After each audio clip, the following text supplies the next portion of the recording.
the harmony is implied. We imagine it. Then when the second voice comes, we have real sounding harmony. So this means that when the answer is coming, our other hand has to make harmony. We can say, yes, we make counterpoint, but let's, for the moment, say we'll make harmony. Sounds nicer, doesn't it?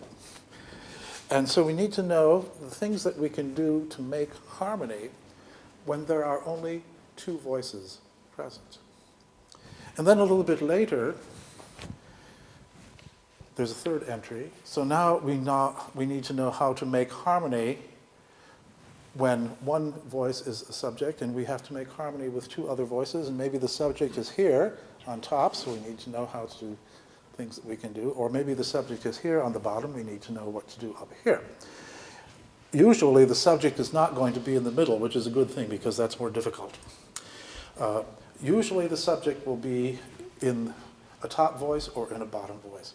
And so then we do the same thing with 4 parts. When the subject is on top, the subject is in the middle. So let's try it. Stefan, would you just come here? And we don't need anything on top of this.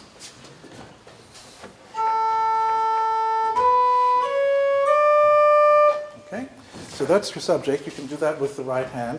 And with the left hand, start note against note, and simply to make harmony with one voice in the left hand. So note against note. Mm-hmm. Mm-hmm.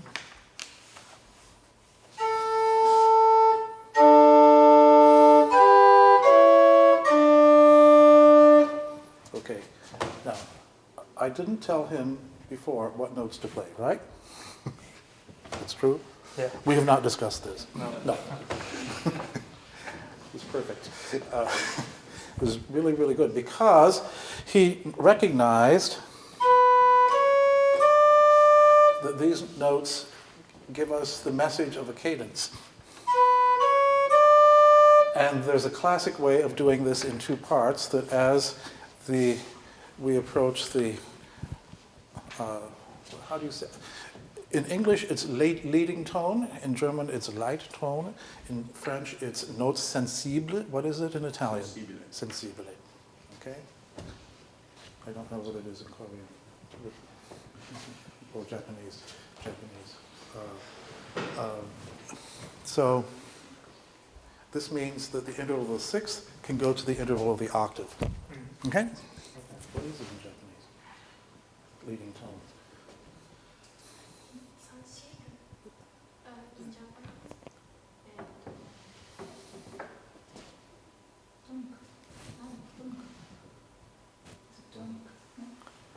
No, we're speaking about the 7 degree, not the... Yeah. So Once again. In giapponese, 7° grado che sarà l'8º.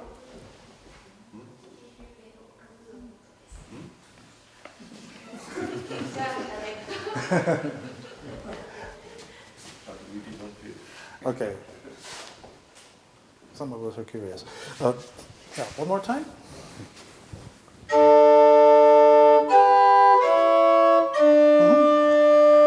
Good. So let's do it once again. And can you think of something else to do besides the 5th at the beginning? Okay. I could start with the same. Mm-hmm. Mm-hmm. Fine.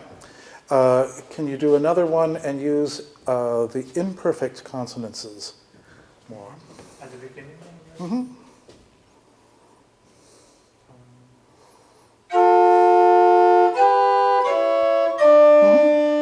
Good.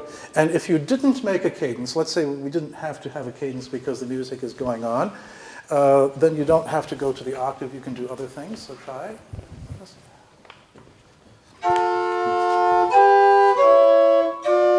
Mm-hmm. Yeah.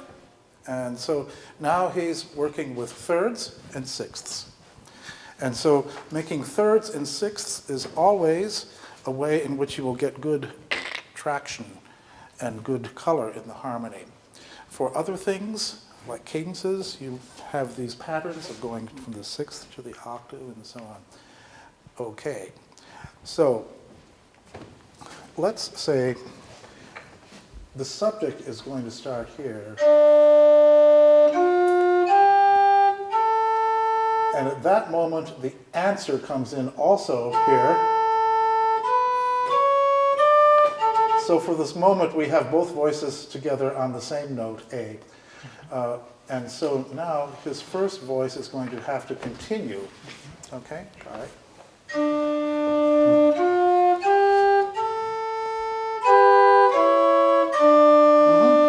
Yep, okay. So now he has just composed while playing another versette using the same subject, but now in a different order of notes. So he has done this successfully with two voices. We should just keep pushing a little bit and see if you can bring in the third entry. And so where is that going to be? Exactly.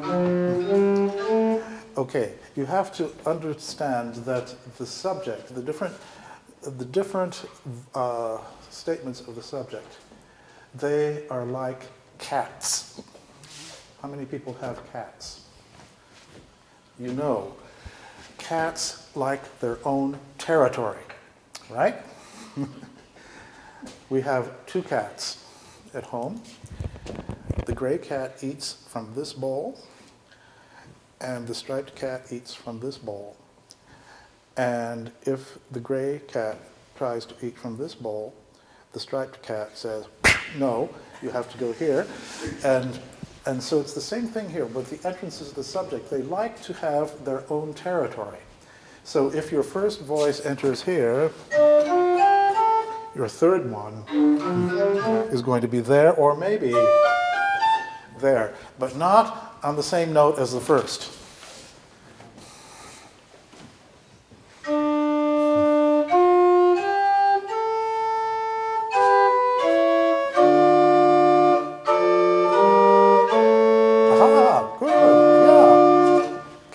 Exactly the same way again, and we will analyze it for you, okay? Because we're listening now to exactly what he's doing.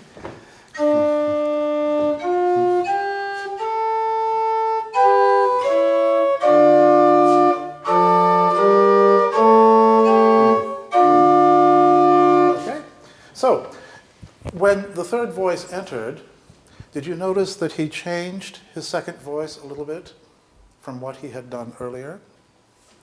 Earlier, he had made a cadence to the octave, right? Right? Yeah. And you changed it. Mm-hmm. Why? To have at least two notes of the harmony.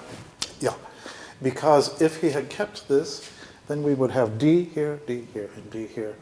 3 Ds and no harmony. So 3D is good, but harmony is better. Okay? Yeah, 3D high. So he did that. And then what happened? From the beginning? No, just starting where your third voice comes in.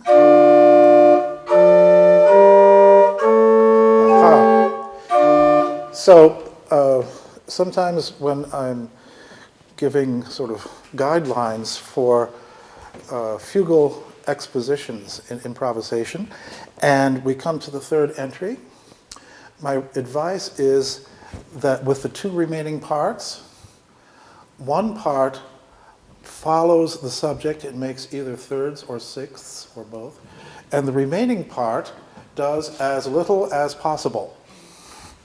And this is exactly what he did here. His top voice stayed on the D and kept the common tones. So this is an important understanding when you are doing this, because especially if we are working hard and trying to do the right thing, we think that all voices have to move all the time. And that idea is made even stronger if we remember our harmony exercises in theory class, where everything is moving at the same rate all the time. But it's not so with polyphonic music, because the polyphonic quality here is partly contained in the fact that the voices are not all moving at the same time. And some voices are moving more slowly, some are moving more quickly. So what he did was very, very good, except there was one small error. And we'll see if we can find it. So from the third entrance.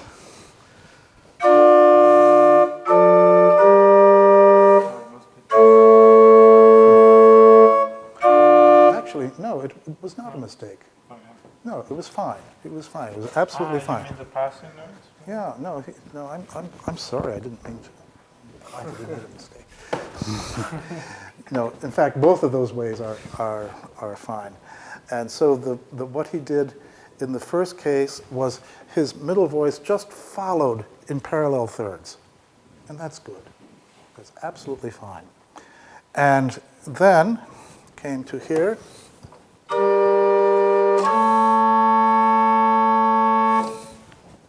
Yeah, it's great. The last time. Okay. What do we think about that? Well, it's a jump from B to B. So let's hear it. Okay.